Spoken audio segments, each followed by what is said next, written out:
Your Excellencies,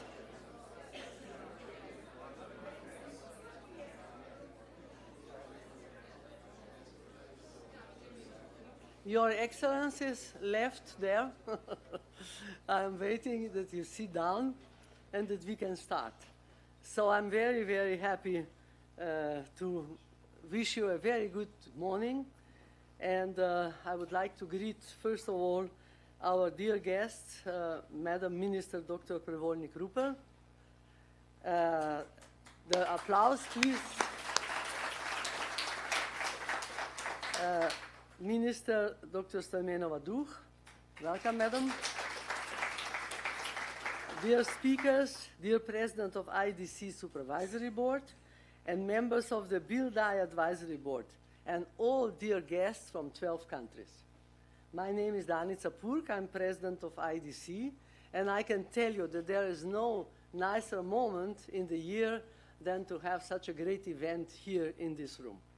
You know, this is really so nice that people are interested in the topics we are doing and they want to contribute. So, thank you. Thank you very much. We consider ourselves already for 40 years. We shall be in September 40 years old, and as an international center of excellence in management development, a business meeting place, and a unique place where works of art complement a creative environment for creative leadership. You will see today about 200 paintings which we got from Slovenian businesses. So we made this school really a beautiful place. We have pioneered the integration of business ethics, sustainability, and responsible leadership into our programs, and we strive to deliver education with impact. When we talk about impact and the relevance with the other word of management education, because we think that it's not enough to be excellent, but you also have to be relevant for a further development of the society, we have to recognize that already 30 years ago and more, when we started with our school, I remember still that first we had IT programs.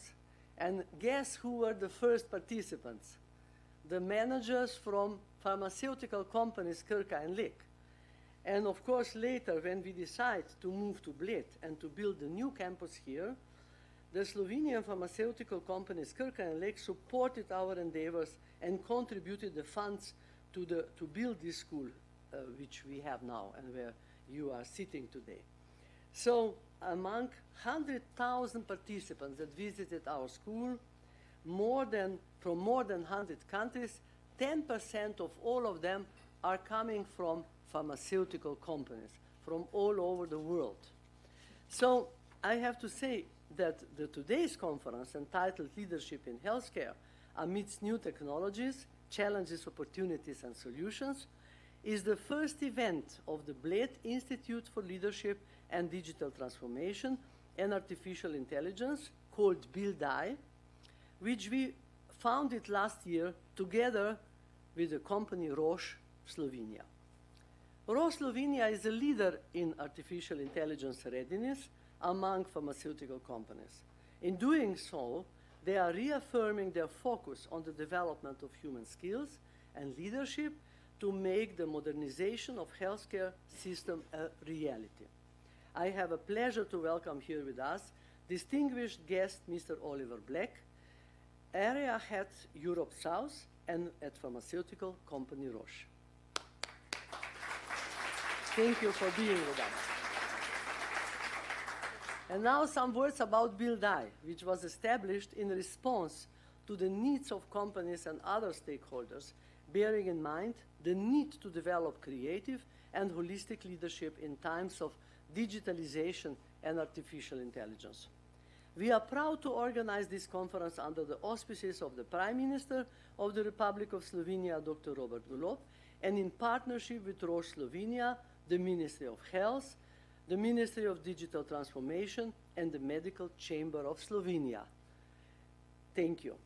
This is a unique opportunity to discuss and learn about one of the most essential aspects of our life, healthcare.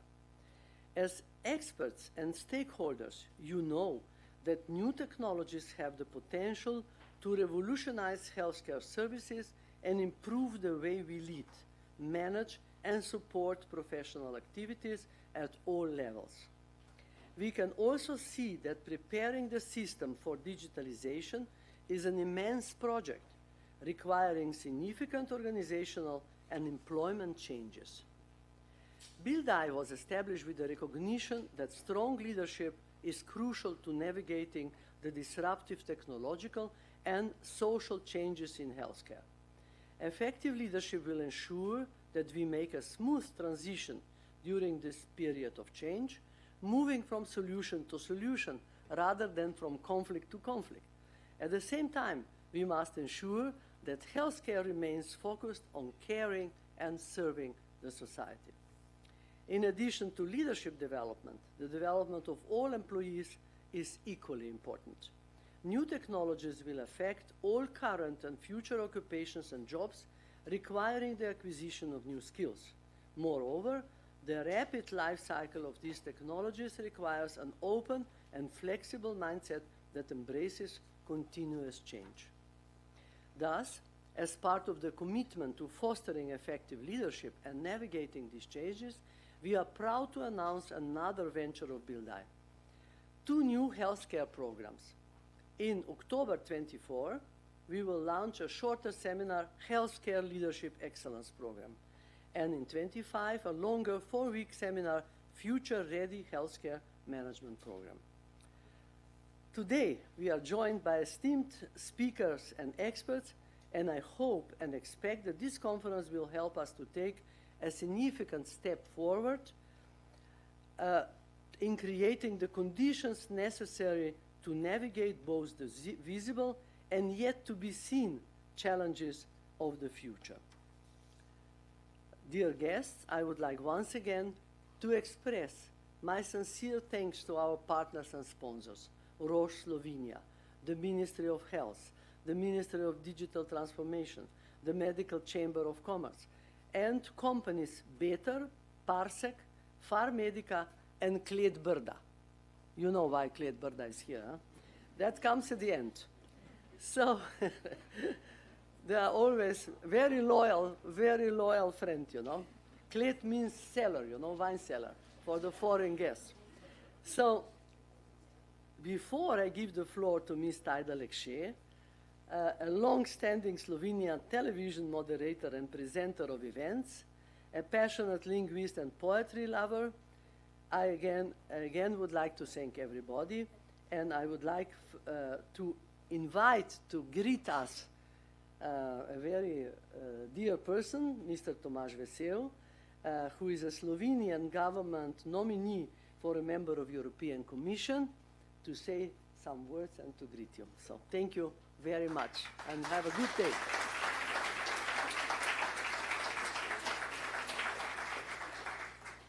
Thank you very much. Thank you very much for the invitation. I haven't prepared much, but since all the previous work and might be also in the future is deeply connected with health, and I will explain just in few words, not to take so much time for you. But let me start with the notification that I'm also poetry lover. And passionate gardener, right? So I check up a couple of plants outside. They're not neglected, but it might be a little bit more of the variety. It could be useful at this point. Yeah. But this is just my suggestion. If you have this book with these suggestions and okay. That's the proper manager, right? Thank you very much. In my just a couple of words. In my previous roles, being Auditor General of Slovenia for, well, almost a decade, and also now being a CEO of one large Slovenian company that owns quite a big part of the Slovenian media, and might be also in my future role as potentially candidate of the European Commission. Health was always an issue. Within the Court of Audit, a decade, I have to tell you that we built kind of a system of possible notification or initiatives for the audits by the public officials. The initiatives are open, right? By the public officials, taxpayers, of course, companies, etc., etc. And 1/4 of them was directly related to health issues. So health was always a question. When I always asked the colleagues, what are the main 3 topics in Slovenia for a decade that we need to audit, health was on the first page all the time, right? So I think it's pretty much the same right now, and also being part of, deeply involved now in the media companies, when I time to time join the editors' meetings, time to time, you know, not try to not to influence too much within the editorial efficiency or whatever. Health is always an issue, and digitalization. So you have a perfect company here with 2 ministers dealing with health, and Ministry of Digital and Transformati is something new, right? I mean, check it out. I mean, check it out. That's why I'm raised as an auditor, you know. Yeah. Yeah. But okay, never mind. What were the 3 main issues that we have to deal with it on the whole period? First was accessibility, how public services, mostly public services, are accessible, and this is the huge. That was the huge problem all the time, and I still think it is. The second question was public procurement in health area. That was the main issue all the time, and I still believe it's quite a strong one. And I'm glad that European Union is taking care of the possible idea of having single market approach in the health sector. I'm sure that you will explain a little bit much more about that. And the third question was the digitalization, you know, and they're still remaining that part, right? But regarding the media, focus was always who are the managers in the, especially the public sector of health, right? And the last editorial meeting that I participate was the question, how many doctors are really proper managers, and how many managers understand something about medical or healthcare or medical issues. And that lead us to definitely the need for specific education for managers in the health sector. I know they have quite a lot of seminars, conferences, etc., but might be more deep and more expressive knowledge about that as well, because this is a specific profession. Stay healthy, enjoy Bled. I have to do some lobbying right now, and thank you very much for the invitation. And yeah, I will donate one of the plans that I care a lot, and maybe a poem as well. Thanks. Thank you. Thank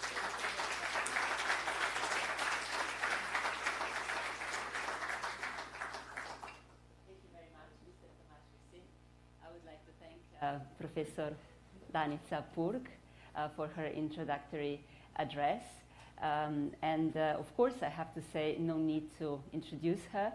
She is not only founder and president of the IEDC, Bled School of Management, but also president of CMAN, that is the International Association for Management Development in Dynamic Societies, and president of Alliance of Management Development in Rising Economies. But there is also, of course, ladies and gentlemen, no need to introduce the Bled School of Management, Center of Excellence in Executive Education. Its results and worldwide recognition say more than enough. But I think we can actually start off today's work with a clear awareness of its decades-long endeavors to make a positive impact in the world, to give leaders knowledge and management expertise, but maybe most of all, to teach them how to empower people, to feel them valued and valuable, which is, after all, the essence of leadership. So it is a privilege for me to stand here before you all today. I will not say hello to all our honored distinguished guests, both ministers. Mr. Golob excused himself. He has been detained elsewhere, but still, it is under the auspices of Mr. Robert Golob that we are here today. Addressing leadership in healthcare amidst new technologies raises numerous pressing dilemmas we hope to efficiently address today.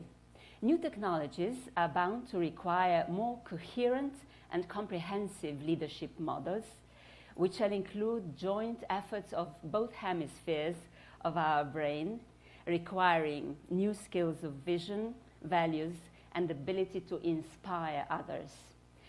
They're actually here to make us better leaders, inspiring and energizing not only our immediate surroundings, but also more efficient teams of experts in the future.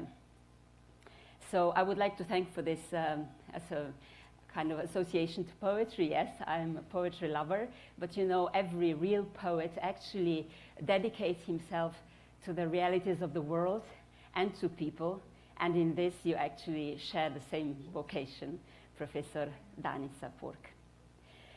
It is now with pleasure that I leave the stage, invite here esteemed Professor Dr. Igor Rudan, whom we met and had a little chat already before we started, Honorary Director of BILDAI, Professor of International Health and Molecular Medicine, Co-Head of Centre for Global Health, University of Edinburgh, UK. Kindly welcome. Thank you so much. Thank you very much.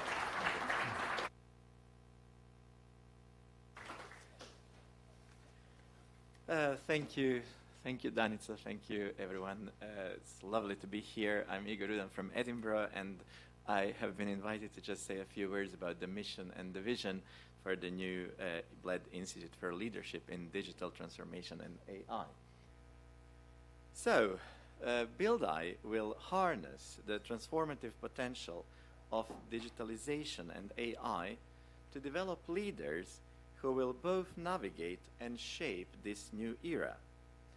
It will bring together government entities, businesses, academia, and the society to develop leadership excellence in digital and AI fields within Slovenia, throughout the EU, and also globally. It will assess the impact of AI on various sectors and capture evolving trends. It will offer guidance on ethical considerations related to AI. It will also offer guidance on regulatory compliance for AI utilization. And it will develop effective strategies for AI, data, and digital deployment in decision-making processes. Moreover, BILDAI will prioritize research for AI integration within commercial, academic, and government organizations. It will join forces with international research groups focusing on the key AI studies. It will also engage with external stakeholders to disseminate research findings, exchange best practices, and contribute to public discourse on issues related to transformation and AI. So clearly, no lack of ambition there. Now, vision is quite simple, really. BILDAI will study how adaptability and swift response to change can lead to success in the 21st century and inform leadership to manage the changes introduced by digital transformation and AI.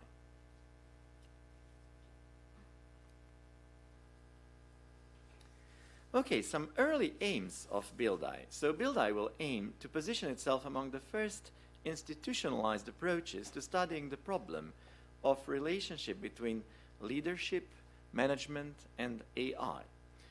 It will also aim to gather a strong international team of leaders in the field of AI, harnessing diversity in their geolocation, profession, experience, and their skill sets.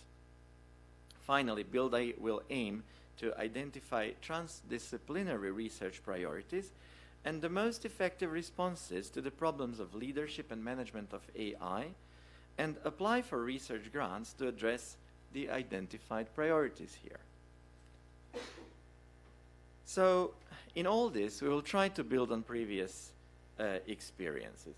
At the University of Edinburgh in the UK, where I come from, we have set up the Bled Institute and the Centre for Global Health with similar aims, and we already developed a large network which consists from Oxford University collaborations, Harvard University, Zhejiang University, and our work with the World Bank, with UNICEF, and the World Health Organization. So we have already done this in the last 10 years in Edinburgh, and we are hoping to now try to bring that experience here to Bled. Then also, we will partner with private sector, trying to get the buy-in from them. Roche has already partnered with us, but we are hoping to attract the others based on some new tools and technologies such as Ideometrics AI or Chunri 2.0, or a data set of use cases that can really inform future leadership in this area.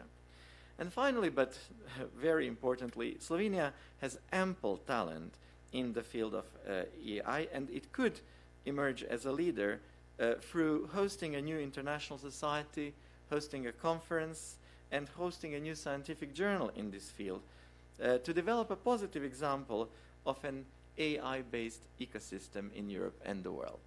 I thank you very much for your attention.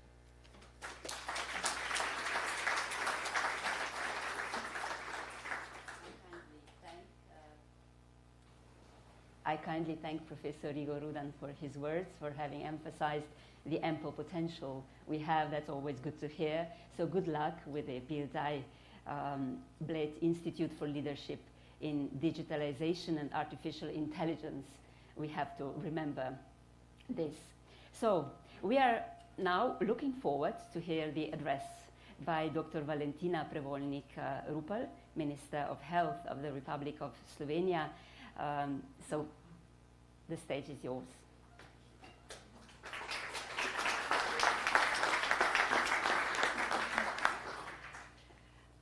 Ladies and gentlemen, distinguished guests, esteemed colleagues, it is a great honor for me to be here today to open this conference because it addresses the topics that are not only timely but are actually essential for the future of healthcare. I'm confident that we all share the belief that Slovenia, together with the whole of Europe, possesses immense potential in new technologies, artificial intelligence, and research. Additionally, we all recognize the challenges in healthcare. Therefore, I see this international conference as a clear demonstration of our collective dedication to realizing and maximizing this potential.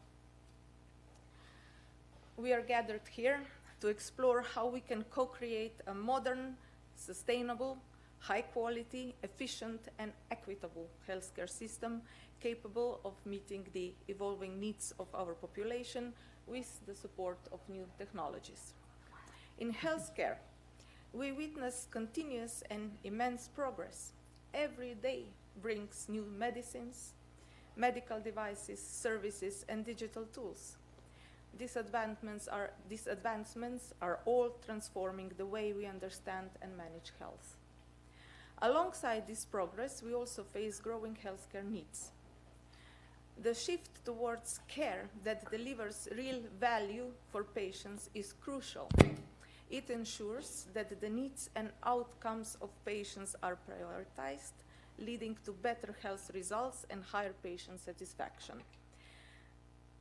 This approach not only enhances the quality of care, but also makes the healthcare system more efficient and sustainable in the long run.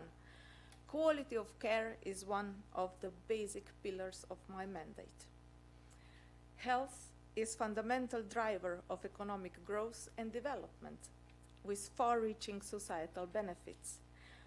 If we prioritize health, we not only reduce long-term health costs, but also enhance productivity and elevate the overall quality of life. This proactive stance sets the stage for a more sustainable, resilient, and prosperous society.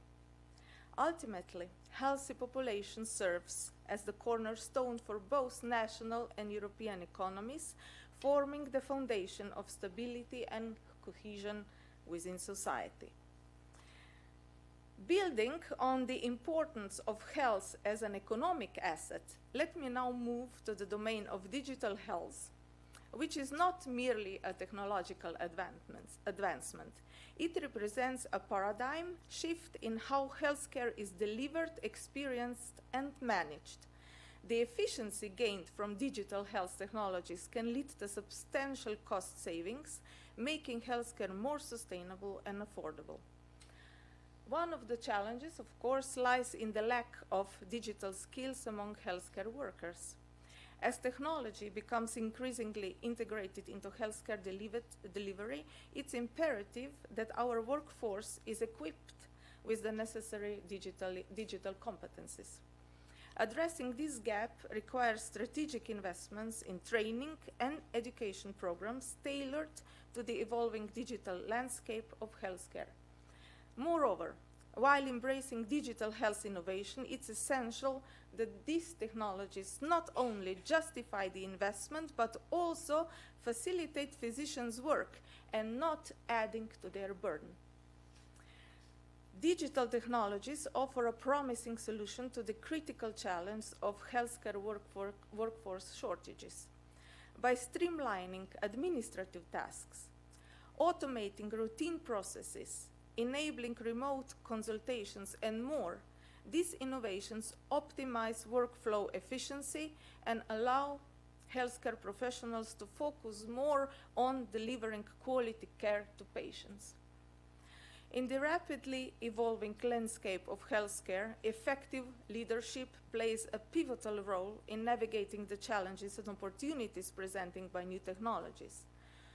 Visionary leadership is essential to anticipate and embrace technological advancements, ensuring that healthcare organizations remain agile and adaptive in the face of change. Leaders must possess the ability to inspire innovation, foster a culture of continuous learning, and empower their teams to leverage technology to enhance patient care and outcomes. Let me now also underscore the importance of one of the cornerstone elements in digital health, data sharing and usage of data. It's the element of trust. Trust is vital for all stakeholders, not only patients, but also providers, policymakers, and others. We must all collectively invest more effort into building the trust further. In conclusion, it is clear that embracing technological advancement is crucial for shaping the future of healthcare delivery.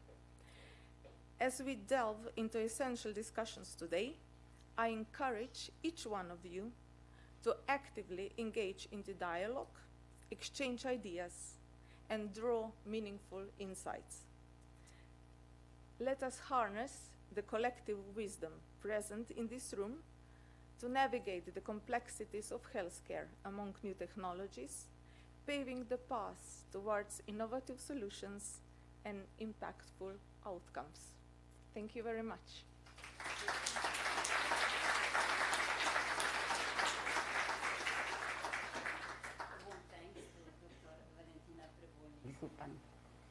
He's a little bit late. Hvala.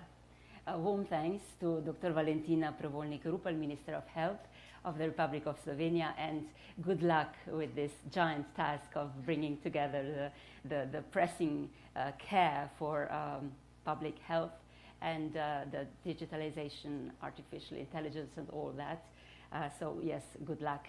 And now we shall hear more about this and other urgent matters in the upcoming address by Minister of Digital Transformation of the Republic of Slovenia, Dr. Emilija Stojmenova. Kindly welcome.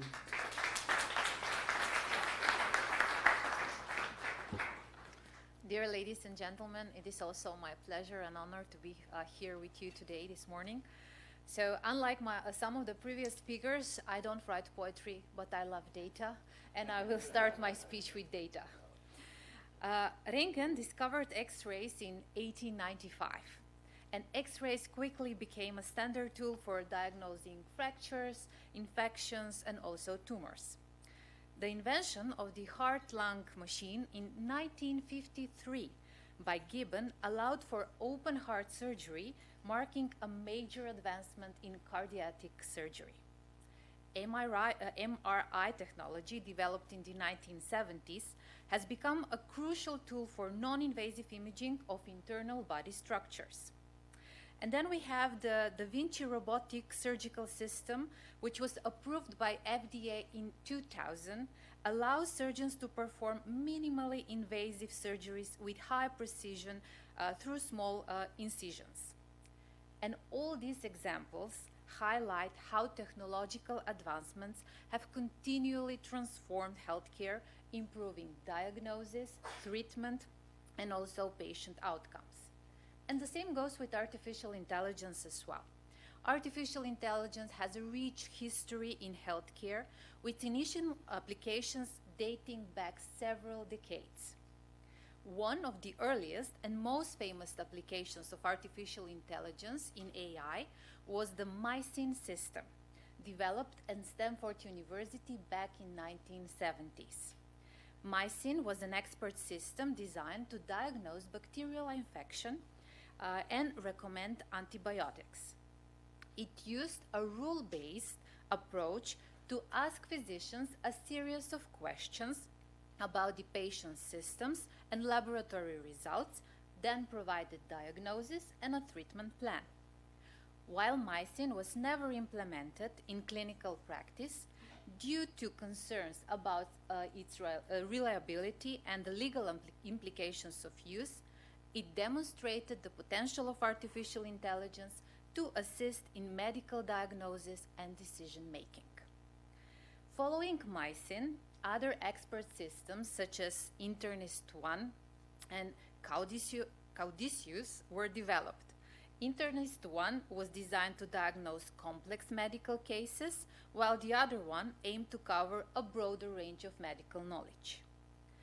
Then in the 1990s, there was a rise of neural networks and machine learning, which began to be applied in healthcare for tasks like image recognition and pattern detection.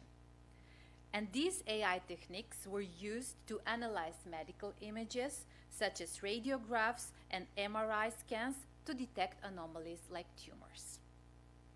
In 1995, the US FDA approved the first ever AI-powered medical device. And it was a neural network system designed to help pathologists to detecting cervical cancer by analyzing pap smear slides.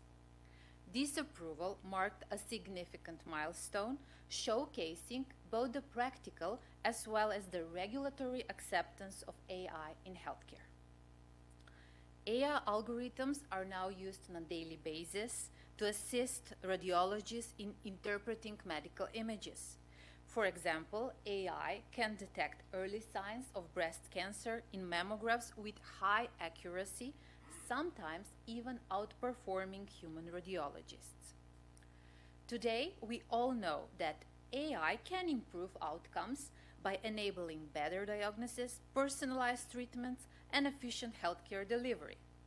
We all know that AI tools can support health professionals by automating routine tasks, allowing more time for patient care, which is what we all want to. AI can also help identify systemic health inequities and drive efforts towards more equitable health systems. It is not only the good things, we're all aware that we have several potential risks, which include biases in AI algorithms, privacy and security concerns, lack of transparency, and also job displacement. Additionally, barriers of AI implementation include also fragmented data infrastructure, unclear accountability, and lack of coherent policies and standards. And as recommended by the OECD several times, we believe governments should create a conducive policy environment for responsible AI, balancing innovation with necessary protections. That is why in Slovenia we welcome the AI Act, which was adopted by the European Parliament, which in March this year. Our country, Slovenia, actively participated in the preparation of the Act, and we are very happy that the AI Act promotes research innovation, does not regulate the technology itself, but it regulates the use of technology to ensure human rights and fundamental freedoms are safeguarded. We believe that proper regulation and legislation, such as the AI Act, will ensure building trust through transparency, ethical standards, and also stakeholder engagement. Just as my colleague minister said, trust is a must, and we cannot use artificial intelligence if we don't make sure that everybody involved in the process really trusts the new technology. Artificial intelligence plays a crucial role in all our strategic documents in Slovenia, such as the Digital Slovenia 2030 strategy, then the National Strategic Plan for the Digital Decade, and so on and so on. Moreover, we also have a national program for artificial intelligence with 6 priorities, and health is just one of them. To make sure we use the full potential of AI in the healthcare sector, it is of utmost importance to enhance digital skills and knowledge among not only the health workers, but also among the policymakers and also the public to effectively use artificial intelligence and other digital technologies that are available. Improving digital skills and competencies is also one of our crucial priorities at our ministry. We are investing heavily in various training programs for different user groups, both experts as well as general public of all ages, ensuring that they know how to use digital public services such as ZVEM application that we have in Slovenia. We are also investing in the digital skills and competencies of public administrators and policymakers, as we believe that the public sector must be actively involved in the digital transformation processes. I'm happy to share that Slovenia is the first country in the world that, together with UNESCO, has set up a network of data stewards in the public sector. And this was a project, as already mentioned, that was started with OECD, and we believe that it will be a good case, a good example to follow by other countries in the world as well. We do encourage cross-sector collaboration that leverage diverse data sets and share artificial intelligence innovations. And a very good example of cross-sector collaboration in our country is our electronic ID, which has been used also as a health ID since April last year. In Slovenia, we do strongly believe in promoting international cooperation to share knowledge, to align policies, and also address common challenges. This is why we are actively participating in many different international organizations, such as already mentioned OECD, then UNESCO, also the Council of Europe, the GPAI, ITU, and so on and so on. We're also proud to organize many international events, just as the one today. I would like again to say how proud we are that in February this year, we organized a large global forum on ethics in AI. Together with UNESCO, we had participants from 67 countries. 600 of them were here present in Slovenia, and even more were online. We are living in a time of limited financial, technical, and especially human resources, and that's why international collaboration and sharing of knowledge and practices is crucial. Therefore, I would like to once more thank all the co-organizers of this event, and I would like to wish you a successful work in the future as well, and we will definitely collaborate with you in the future. Thank you.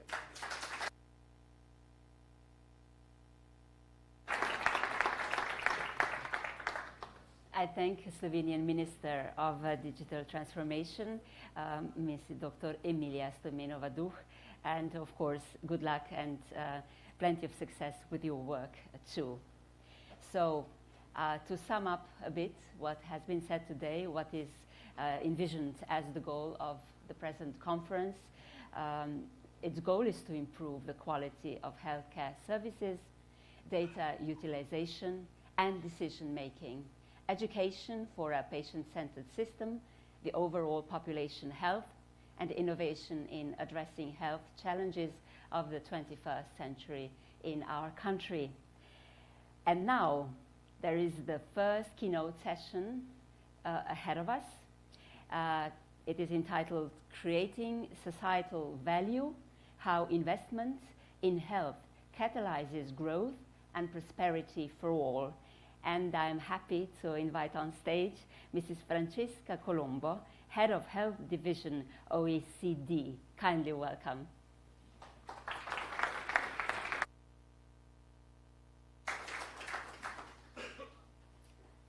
Thank you very much. I'm delighted to be here with this energy that is surrounding me, this fantastic surrounding. And I have a confession to start with. I'm very, very bad at gardening. It's like in my family, they keep me away from just the flowers, otherwise I'm gonna kill them. But I love outdoors. It's my dream to also climb the Triglav, which is the highest mountains here. It's fantastic to be here today. So I will be talking about creating societal value. So it's a little bit perhaps going broader than digital transformation, but my main message which I will give is that yes, health is an engine of growth, of prosperity for all, but we need to get the fundamentals right. And I think there is a lot still that needs to be done to build those fundamental rights if we want to reap the benefits of the digital transformations in health, as well as more broadly from investments in health systems. So allow me to take that a little bit broader perspective, and my talk is really with some illustrative slides, but it's structured in two parts. First, the strong health system are central to economic and socioeconomic development. I think the minister has already alluded to that. It's probably, what I'm going to be saying, it will resonate with you. It's going to be nothing really new for you, but health systems are actually in need of major reform in order to be able to realize that full potential. And the potential has to do with digitalization technologies, but also, as I said, getting some of those fundamental rights as well. So first point about strong health system and how they're central to economic and socioeconomic development. I'll show a few slides again, nothing that will be new for you, but I think it's important to remind us the health systems are a huge part of economies. I mean, we tend to forget sometimes, but on average in OECD countries, 9% of the economy, a bit less for Slovenia, which is shown here with the rectangle. But this is a huge amount of investments that goes in health systems, in the health professionals, in technologies, in diagnosis, and so forth. It represents as very significant parts of the outputs. And when we look also at the jobs in the health sector, again, for OECD countries, it's about 1 in 10 jobs that actually go to the health sector. A bit less in Slovenia, it's about 10%. It's shown again in this Slovenia, it's the rectangle in red. So a huge amount of jobs and of the richness of a country actually goes to health. And I think we need to remember that. It's obviously in itself a huge economic growth potential in a way. It's such a big part of the economy, but it does come with a number of responsibilities as well for what comes out of health systems. It's also important to realize that the digital transformation and what we have been talking, it's actually coming a little bit late to health because it's incredibly labor intensive. And that labor intensity needs to be very much borne into account when we're thinking about the transformations. How do we bring the workforce with us for the future? Now, again, on the point of health being important for inclusive growth and so forth, just a quick reminder of what we have seen through the COVID-19 pandemic and the fundamental role that strong health system, but also stronger, healthier populations play for resilience. I mean, the notion of resilience has really come out after the pandemic as its fundamental issues. And this table just illustrates some of the negative consequences of unhealthy populations. So risk factors linked to obesity, to alcohol consumptions, or disease prevalences, but also more social risk factors like deprivation measures, not shown in this graph. But the people who are affected by those factors are were actually much more likely to die from COVID-19 and also to contribute to the excess death. And I think for me it's fundamental. If we're thinking about the digital transformation, the role of artificial intelligence and so forth, the first issues that we need to think of is where are we going probably to get the greatest benefits, and we need to start from the unhealthier of the population. We need to start from that more prevention aspects. But it's also important again to look more broadly beyond resilience at how good health contributes to economies across the life course. Again, in thinking about the innovations, digital transformation, we need to remember that good health and you know, the GDP contributions, also good health, builds throughout the life course. And these are just a slide which is probably not very easy for those who are far away to read, but essentially shows that from birth to when there is a death, the investments will in health will generate important economic returns. For example, if we look at some data that we have analyzed in the OECD, children which have iodine deficiencies have an IQ which is about 8 to 13 points lower than those who are better with better nutrition. Or again, being in young people who are in poor health are 4 times more likely to be not in employment, in education, and in training. So those who are not in good health actually do not succeed in their education and have difficulties in participating in the labor markets.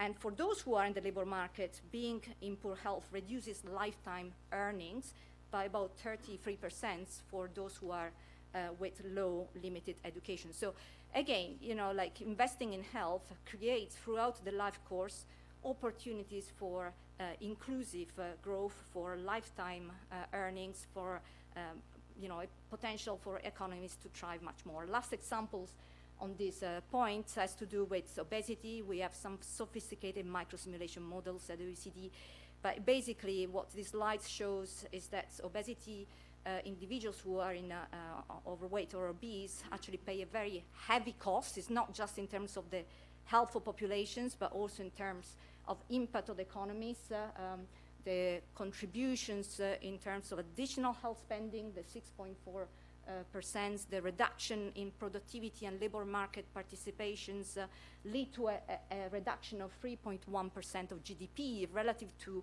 what would happen if we had individuals with a more healthier weight.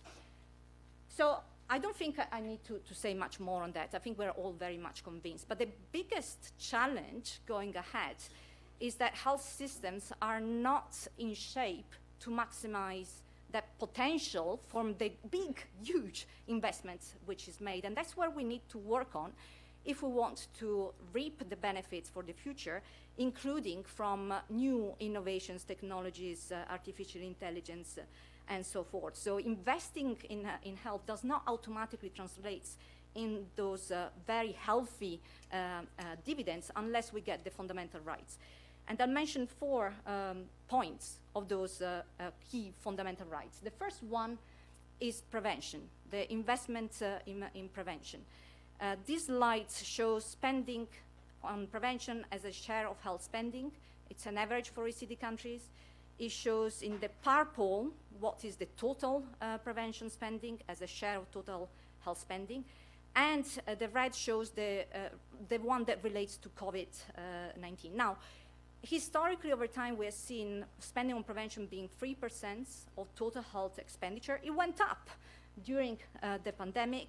That's driven by spending on things like testing and also on vaccines. But if we exclude those spending which are pandemic related, we are still at around 3% of total health expenditure. So essentially, we have still a health system which is based on curing rather than in preventing. And if we think about what would be the greatest opportunities that will come up from investing in artificial intelligence and in technologies, it will be in accelerating, if we can, that investment in making people healthier to start with.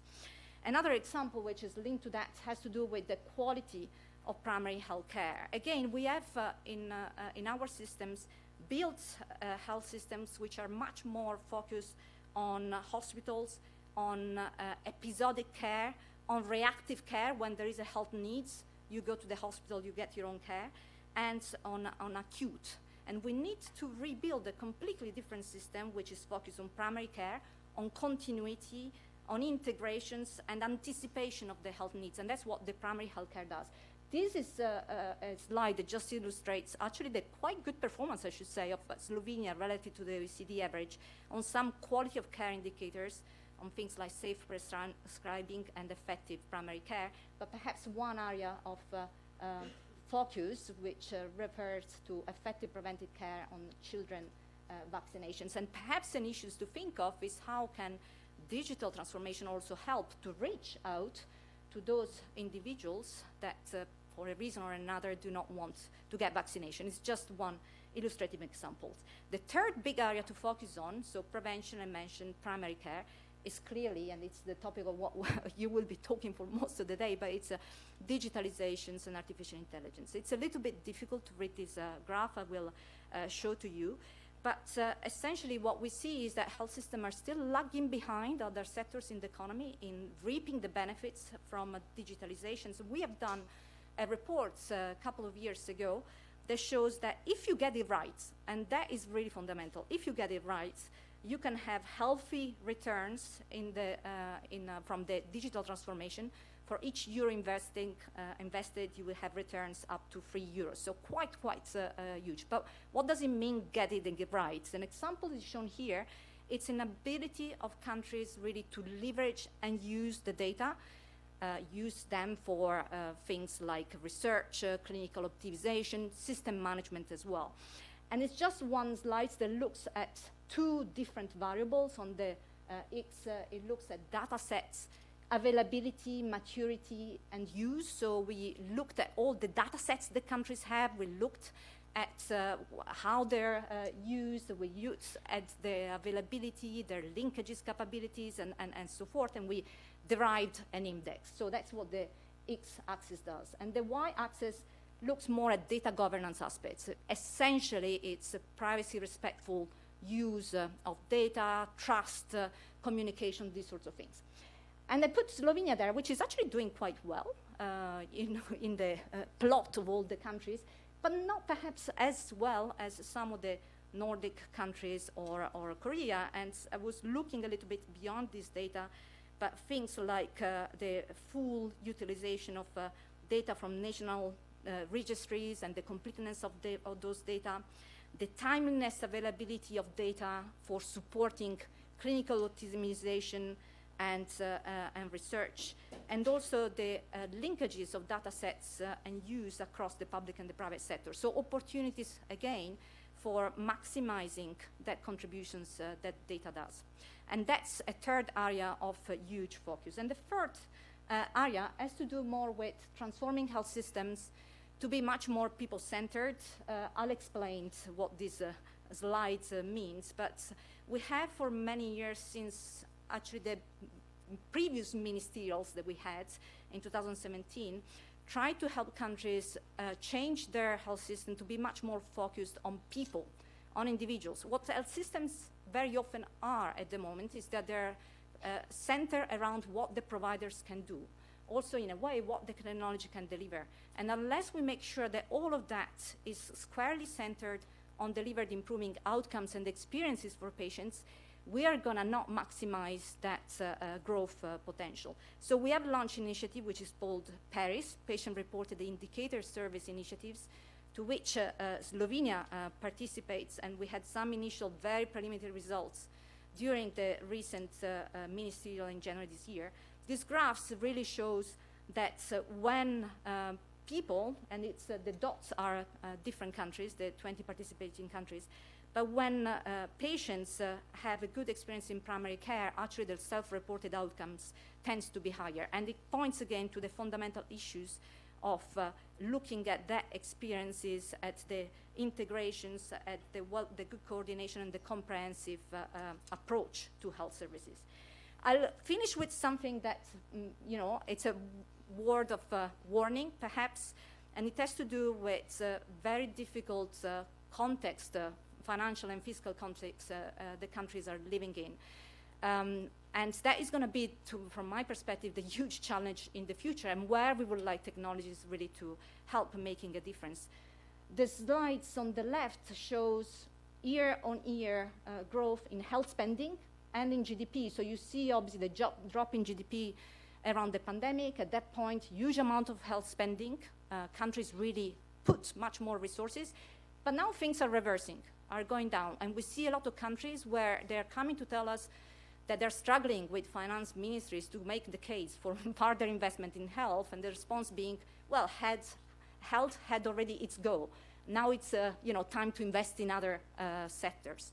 And I think unless we do, and that's the graph on the right, those transformations, those fundamental transformations, so get the digital right, make the health system more focused on preventions and primary care, more focused on the people and the outcomes of people, unless we do those, we'll be on a future spending trajectory that will reason not very well with Ministry of Finance and will be very difficult in the future.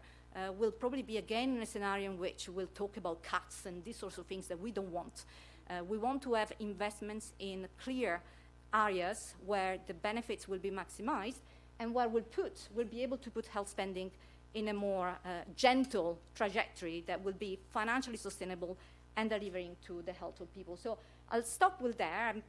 I'm taking a little bit of a broader picture, but the opportunities that artificial intelligence and digital transformations offer are immense. But unless we get the fundamentals right, we're gonna be building new technologies, new fancy things on a system which is not created in the right way to leverage those technologies. So that's my main message. Let's get the fundamental rights, and then let's invest on those technologies. Thank you.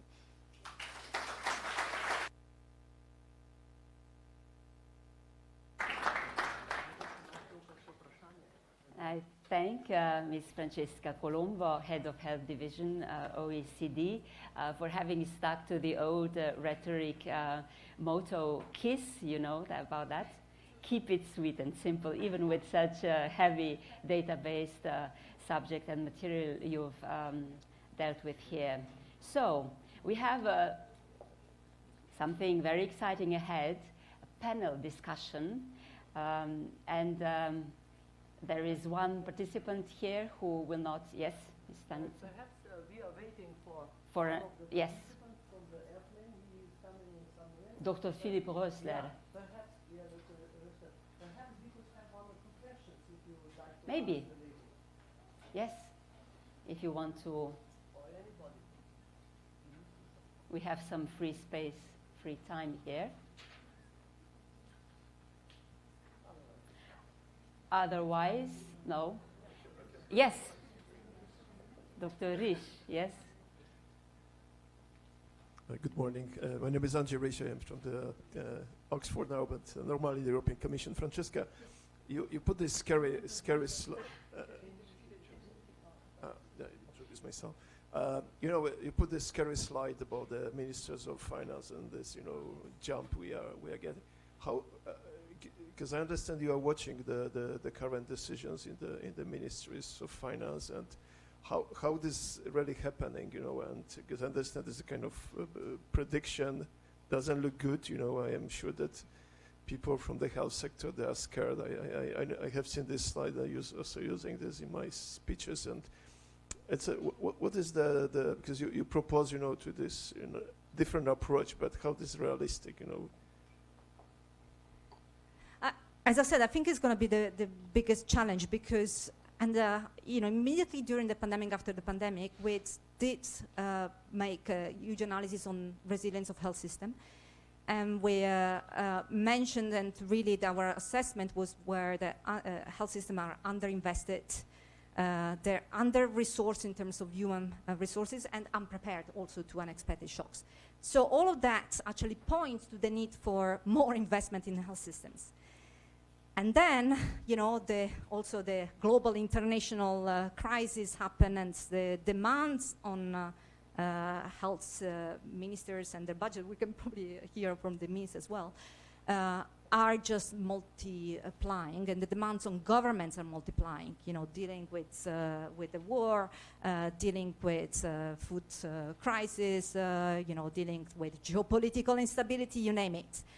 So what we hear a lot from countries is that they're struggling to, you know, keep that attention on investing more. And our point is that the only way you can convince to make those needed investments is by getting the house in order and trying really to reshape the investments in areas where you're going to reap more long-term benefits. And that's why we have been talking about investing in prevention for such a long time, but still have not been able to do it.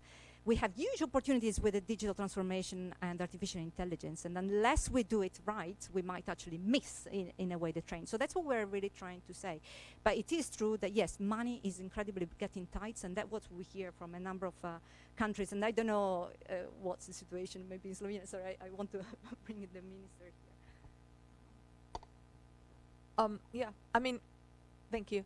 I actually agree with you. I think that investment in health is important, and we've always been saying that investment in prevention, promotion, primary care then later on, and of course the prediction now with AI is very important.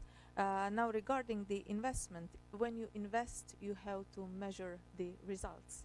You have to invest in programs that will improve the health of the population.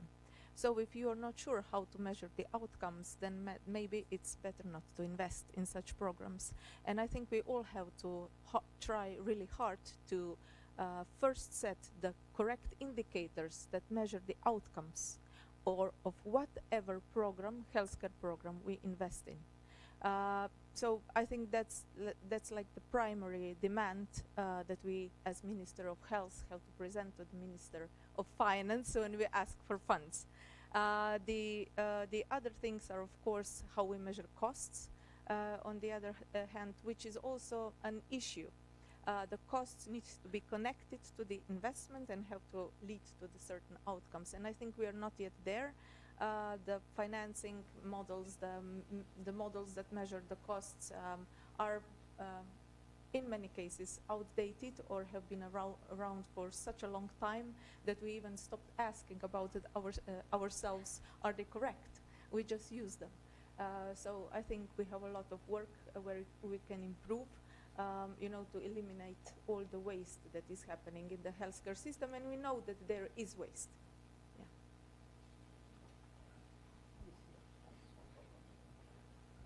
Thank you. We have no more questions. Okay, thank you very much also to Dr. Risch for your question. And now I will invite on stage the panel discussions moderator, Ms. Eva McClellan, who is co-chair of Board of Directors BILDAI and General Manager Roche Slovenia. Welcome among us. Hello. And her guests, Professor Nora Colton, Director of the UCL Global Business School of Health and Professor of Leadership and Management for Healthcare, University College, London, UK. Welcome among us. Ms. Francesca Colombo, Head of Health Division OECD, France. Dr. Valentina Prevolnik, Rupel, Slovenian Minister of Health, whom we met before, and Dr. Philipp Rösler, founder and CEO of Concessor AG, Switzerland, who is on his way from the airport right now. In a couple of minutes, he's going to be here. So, Ms. Eva, the stage is yours. Wonderful. Thank you so much, and welcome everyone to dear panelists and dear guests. As already introduced, my name is Eva McClellan, and I'm very happy to be here on behalf of BILDAI, but also Roche Slovenia in the effort to partner here. So the mission of BILDAI, as it was introduced already, is really about enabling leadership to be able to lead through this new era of digitization in AI, and to drive transformation not only in healthcare but in other areas, but particularly in healthcare related to better outcomes for patients and for people. I love how you use the word people, and also for economic prosperity and growth, as we heard. So today's conversation is going to be just about that. It's going to be, let me start with a provocative question. Can we cultivate healthy citizens without breaking the bank? And is health a cost? Is it a charitable endeavor or an investment that can lift all boats? These are the conversations that we want to kind of dig into, and we have a wonderful panelist here. You've met some of them already. I'm not going to go through them, but esteemed panelists from across the different topics. So it's an honor to have you here with us, and I'll jump right in. And I'll start with you, Dr. Prevolnik Rupel. To some of us, this may be philosophical questions. For you, this is your daily bread and butter. Huh? And let's start with the government's role with regards to health and well-being. Start us off with that, please.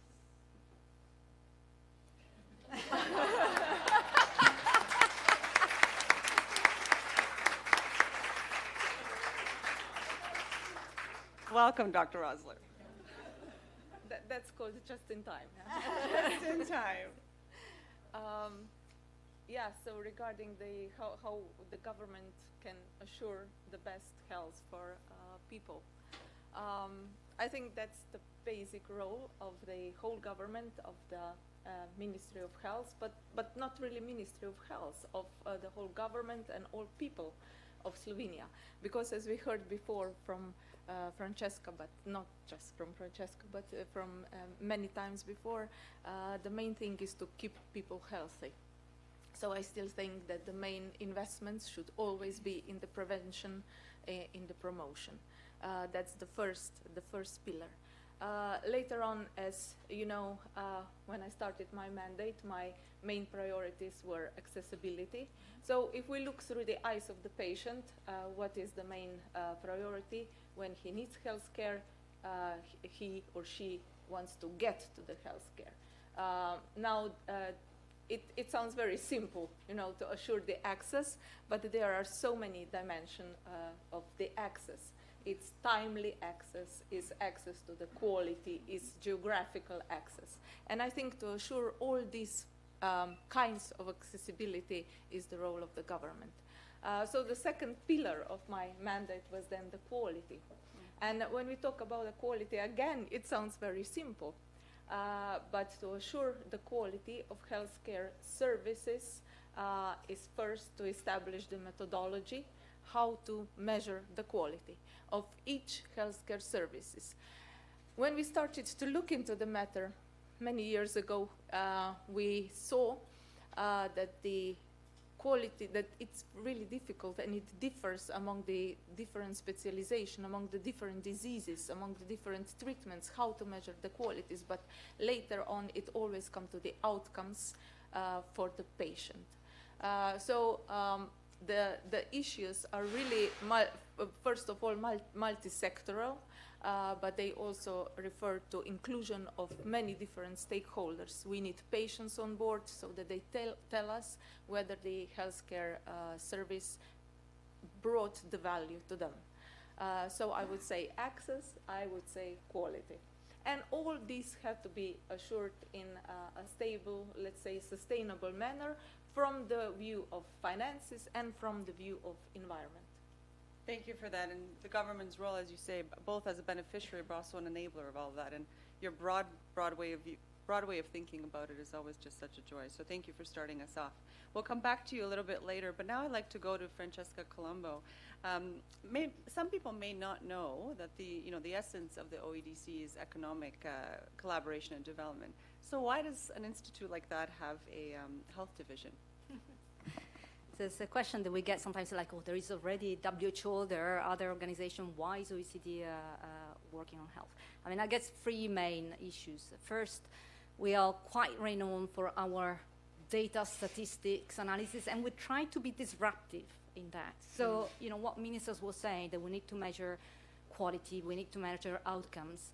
We are the ones that are pushing that agenda on quality indicators, on patient-reported outcomes and experiences. Unless we know what comes out of health system, it's going to be very difficult to justify the investment. So that's the first thing. The second thing is obviously the economic perspective. Because health is such a big share of economies, of jobs, as I mentioned, but because there are huge trade-offs, that decision makers face in terms of like, do we invest in this or do we invest in that within the health sector? So we help them by looking at what are the economic returns of different policies. So in the public health area, for example, we have sophisticated decision-making support tools which look at different policy initiatives that you can have, for example, to tackle obesity, harmful alcohol consumption, but also antimicrobial resistance, and look at where you get the greatest returns from your investment. So it's that economic perspective is fundamental. And the third one is that health cannot be looked at in isolation. And what we do at OECD, we look at health and digitalization. We look at health and the labor markets. We look at health and trade, for example, because it's only by inserting health systems within that broader ecosystem and economy and looking cross-sectorals as synergies, sometimes at difficult, perhaps not easy discussions, at different perhaps viewpoints that other ministries have. Unless we do that, it's going to be very, very difficult to keep on pushing the agenda. Wonderful. Thank you for reminding us how important those intersectionality are. Oftentimes we think about economy and we take healthy citizens as a baseline assumption, which is not the case. Maybe I'll pivot to you, Dr. Rosser. Thank you for arriving just in time. You served as the health and finance minister some time ago, but you also now have a firm that includes the health focus on e-health.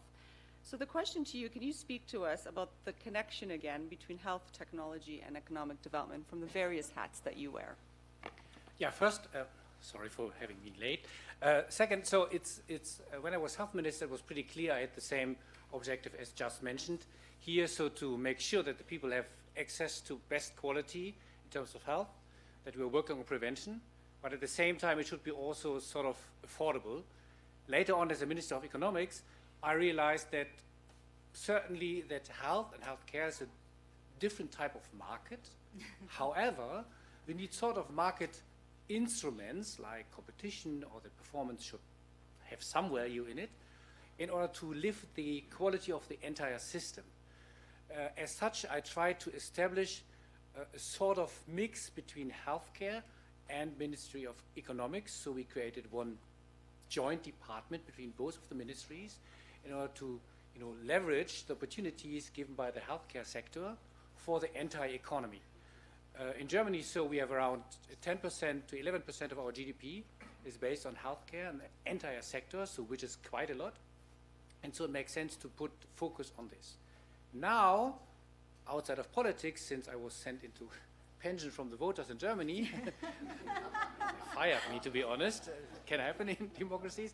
So I'm focused now with my company on startups, because I'm sure that small startups focusing on technology, they can also lift the quality of the healthcare system, bringing in new technologies, benefiting always the patients or the insured people. So it's quite fulfilling, and the impact is at least more directly in my current job than before, because if you're a minister, you see all the numbers, you see the associations, but you don't see the concrete impact to patients' life. And I'm a trained medical doctor by training, so when I started as a young doctor, so I had a real impact. That was missing in politics.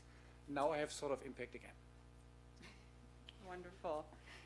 So just to summarize, all of you have mentioned, not only on this panel, but in the previous presentations, the importance of broad societal and economic value being generated by a healthy population. And yet we still often hear a lot of public discourse about not really health as an investment, but a cost. So I'd like to pivot us to talking about broadening that view of healthcare as an investment.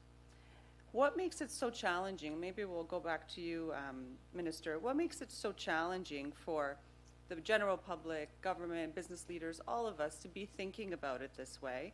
As and do we perhaps need to broaden the definition of healthcare as a cost? And what kind of cost should we be talking about? What's valuable? You talked about, we need to measure things. We need to look at metrics. So let's talk about, if so, value in the context of health. What should be valued currently that is not valued or maybe undervalued? let's talk about the broadness of this definition. And maybe we'll start with you, Minister, and then whoever wants to go next. Well, it's maybe not about, you know, what to value, but it's the way we want to value. So how to value the outcomes. As you know, if you look at the all this, if we go first from structure, then to processes, and then to outcomes, you know that in the outcomes, when we try to kind of measure them, the indicators, basic indicators that we have in Slovenia, that the health insurance has, mostly relate to, let's say, to mortality, to some side events, but they don't ask about the real outcome. What matters to a single person, to a human being that is being treated? What is the outcomes? Can he walk better? Does he feel better? Does he feel less pain, or she? And this is something that we need to value in a different way, in a more exact way. And there are lots of indicators that measure outcomes around, maybe too many even. They've been developed by international research groups, by companies, and because we have so many for each single disease, they're not comparable. And that's why what we would like to do at the Ministry of Health is to measure the value in a way that is correct, that really reflects the outcomes of a single procedure, and that is comparable. That we can say, yes, this procedure does bring value to a patient in comparison to this. And also, when we have these comparable indicators, we can not only compare them across the diseases or to different patients or to different institutions, we can compare them internationally. That's why I think that the initiatives like, for example, Paris at OECD or ICHOM or other indicators that exist for different levels of healthcare are so important, because they tell us how to measure the value, how to measure the outcomes, so that we can then compare them, not with the aim to somehow punish the bad indicators, but to improve the outcomes, to transfer the good practices to those providers of care that perform currently slightly worse. So that's the whole point, I think, of the quality circle and of measuring the value, to assure that the value for the patients is growing through time. Thank you for sharing that with us. We're going to go into leadership in a second, because these learning circles and looking at it as a learning opportunity rather than, you know, punishing the bad outcomes, but actually using them as a way to get better is a big skill of leaders, I think, you know, in terms of the culture we create. So why don't we pivot to leadership? Professor Colton, you're a professor of leadership and management of healthcare and also the director of the Business School of Health at the University of College London. So welcome. Tell us a bit about how leaders are preparing to steward the future, and, you know, especially these leaders that need to be such systems thinkers, cross-ministerial, cross-organizational, cross-industry. Tell us a little bit about the leadership required and what you're instilling and cultivating in the leaders in your programming. Okay, well, thank you so much. So this is a really important area, because we talk a lot today about systems thinking and taking a holistic approach. I just want to give you an example from the UK of poor systems thinking. A number of years ago, we had a Minister of Health. There was a lot of complaints about long waits at emergency rooms, exceeding, 4 or 5 hours, sometimes people even longer. So they made a policy. It said that you had to see patients when they presented at an emergency room, they had to be seen within 4 hours. So because this intuitively seems like a good idea, right? But without really understanding the causes and the systemic causes and thinking about the unintended consequences of such a policy. So the policy on the surface looked quite effective. Emergency room waits improved in the UK. However, in reality, it meant that there were all sorts of perverse behaviors, bed managers, people calling up from the emergency room, putting people on wards they shouldn't be on. That then increased infection rates. and cause people to be infected with other kinds of pathogens that they wouldn't have been exposed to otherwise. There were people who were released from emergency rooms early and not given full battery of tests, who ended up coming back to the emergency room in even poorer positions.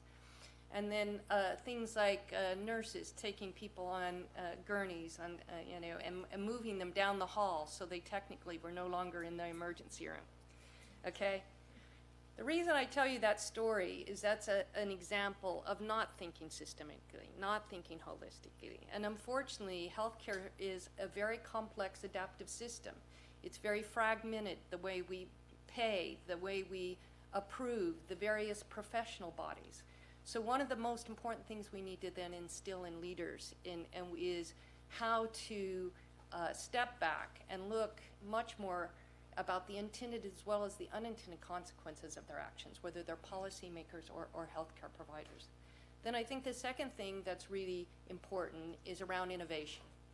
We need healthcare leaders who can innovate and who can champion innovation. But again, one of the challenges that you'll face in healthcare is that our structures, healthcare's not like other industries. Again, it's remained very hierarchical. We have professional bodies that implicitly take on a certain kind of pecking order. So encouraging innovation and championing innovation means thinking about our organizations, our organizational behaviors, our organizational culture. Do we have, we're talking about the life course. So if we're talking about Google, we can talk about having 20% of our time to innovate and get things wrong. When we're talking about people's lives, we don't feel that luxury. So healthcare tends to be very highly regulated. And that regulation often makes healthcare professionals and leaders feel that by following those regulations, they are kept safe. But in fact, what's happening is we're not innovating enough. We're not challenging the paradigms enough subsequently. So that. And then my third area, and it gets to things that have already been mentioned, and that's about financial sustainability. We need leaders who understand costs and pricing, but take much more, as been articulated, a societal perspective. And to do that effectively, though, we need to understand, again, as the minister said, value. What do we really value? What are our priorities? How can we create what I call fiscal space for healthcare? Because in many populations, and especially if we're talking about European populations, we're aging, okay? And that means that we are asking a lot of our health systems. Of course, we all know that we need to invest more in preventative. We need to have a different paradigm model that doesn't just focus on hospitals, keeps people at homes. We know that we need digital health. But we have populations that are demanding therapeutics because they've already aged. They're already unwell. So how do we actually have that conversation and decide how we're going to allocate? And I think that's a real challenge, and that takes brave, courageous leaders who can think differently. And then finally, with all of that, it takes collaboration. It takes us really thinking across and not in our silos. And when you have a fragmented industry like healthcare, where we put such a value on professional, accreditations and policies, so many people have skin in the game in keeping the status quo.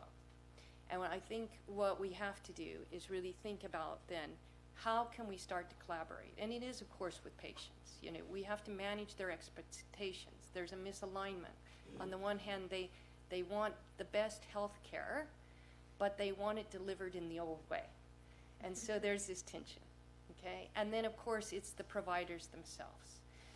Heavily invested in capital, hospitals, and the hospital model is expensive. So getting that shift is really difficult. So I think, again, just to summarize, it's systems thinking, it's having innovative leaders, it's really that financial sustainability, and last but not least, collaborating across not just getting more depth. If we can get our leaders to think that way, to get comfortable with that paradigm shift, I think we then have a chance. Thank you for summarizing that beautifully for us as well. It makes my job much easier as I transition. But, you know, this is really the space for BILDAI where we want to cultivate this type of leadership and also cultivate a place where those cross-sectorial conversation can happen and where we can move some of this progress forward, because as we all know, health touches all of us. And I like to also maybe say, moving from an egocentric to an ecosystems leadership would be one that a future I want to definitely live and lead in. So thank you for beautifully summarizing that for us. And I also love that you started with a not so successful story, because we need to be vulnerable about the fact that there are real challenges and there are real crises, both in the health system, but also the leadership that's required.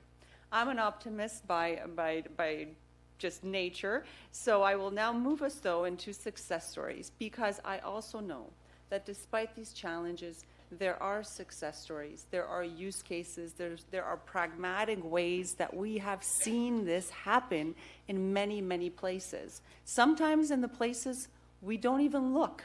That's where these amazing stories reside.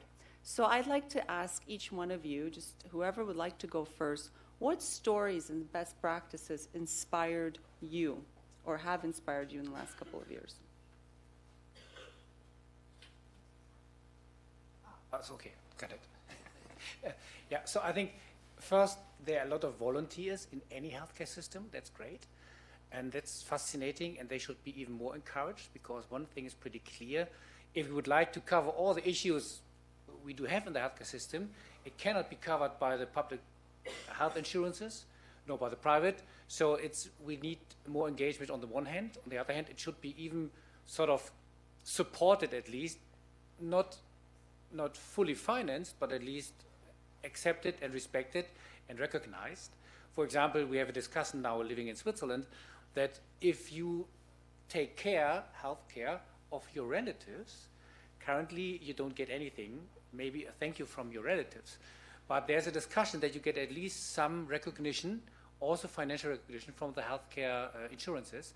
And I'm quite in favor of this, because this is then way more than only saying thank you and giving some money to the people, but it's encouraging an entire system, realizing that since we don't have any more over centuries, the family community which is taking care, so we find something sort of similar but different and fitting to 2024.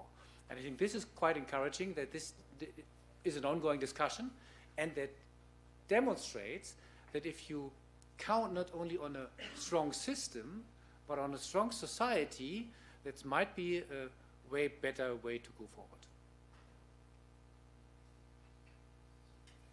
Maybe, so we speak a lot about the COVID-19 pandemic as something very negative, and it was obviously a disaster also in many respects. But I think there were some good things that came out of it in terms of thinking of user cases. And one issue that has truly accelerated in ways that even with all the pushing before didn't happen is the digitalization of health system through COVID-19. So use of telemedicine, for example, used to be only something like 4% in OECD countries, 4% of all the contacts were happening through telemedicine before the pandemic.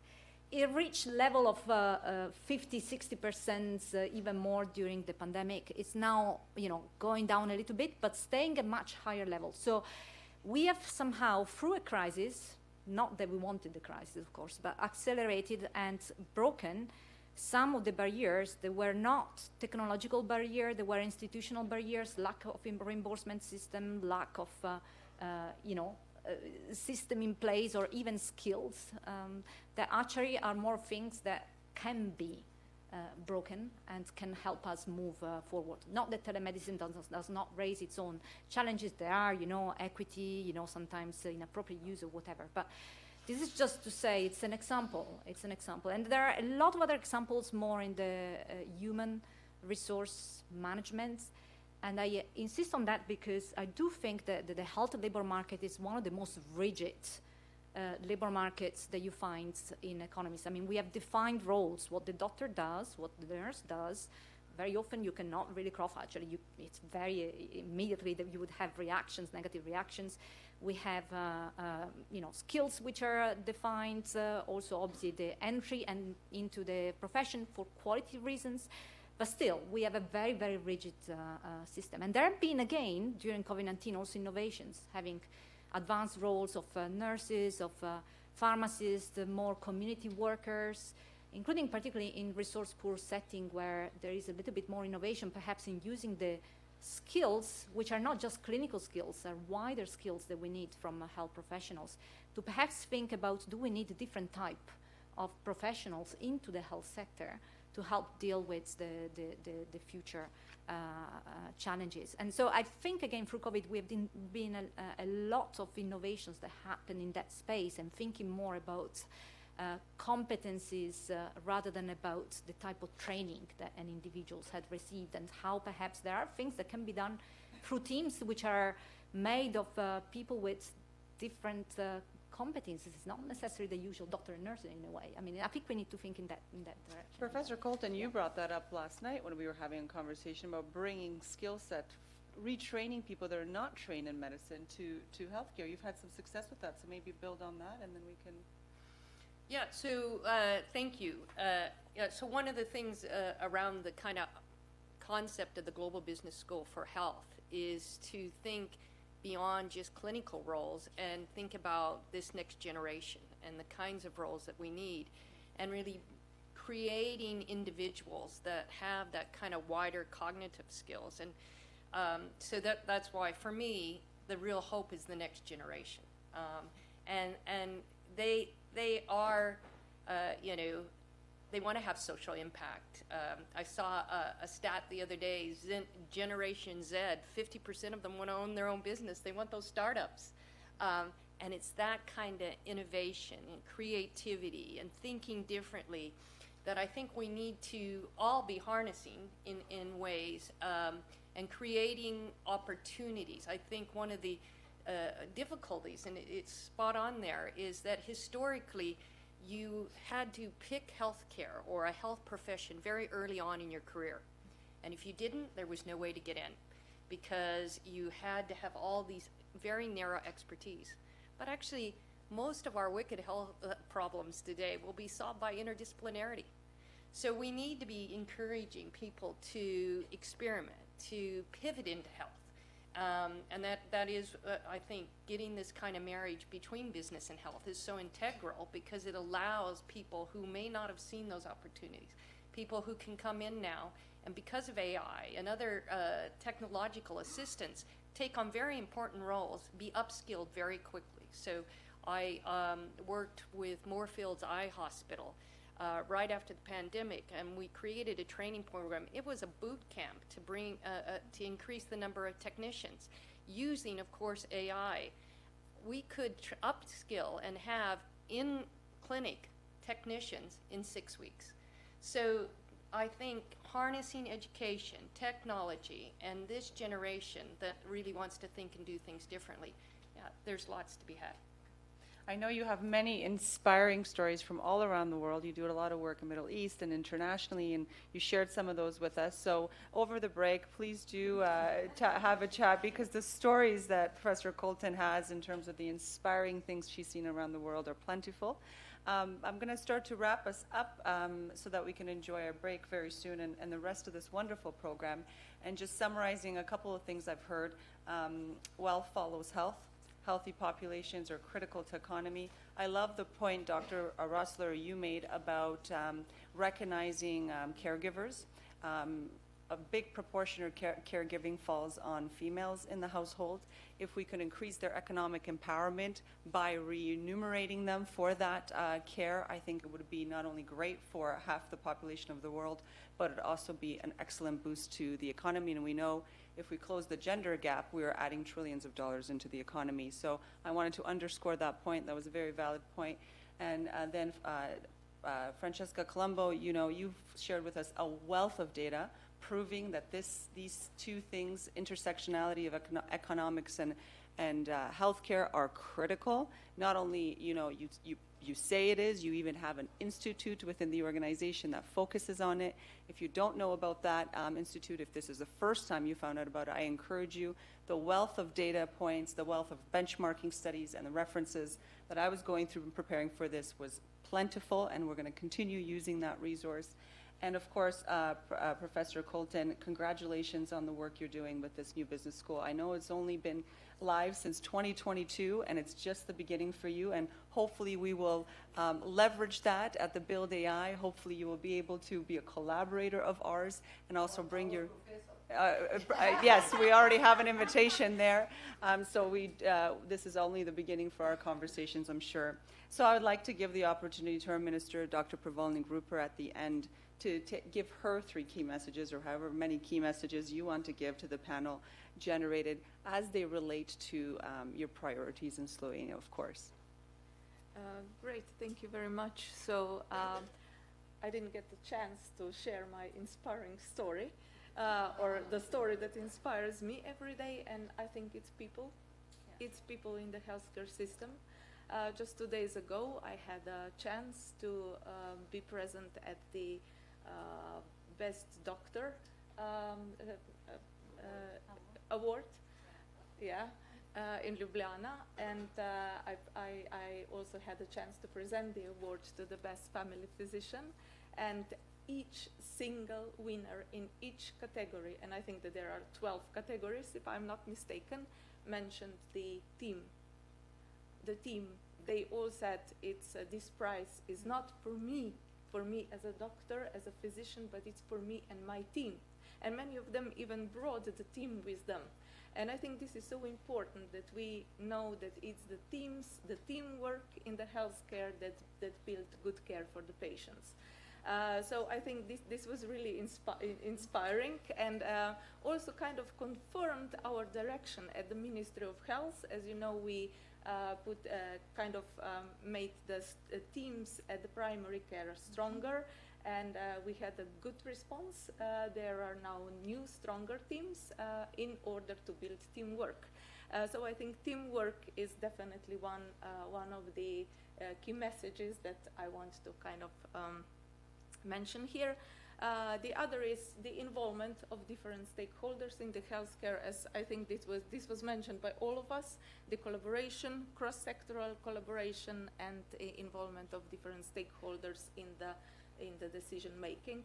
And then we have financial sustainability issues, value, measuring the outcomes, and always taking care of the environment. Oh, yes.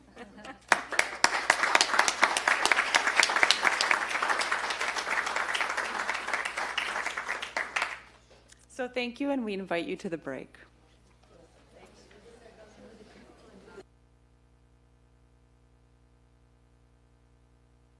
Thank Ms. Eva McClellan, and invite you, of course, out onto a terrace, because we are in a school with a view. See you in half an hour. That is 1:45 noon. Enjoy.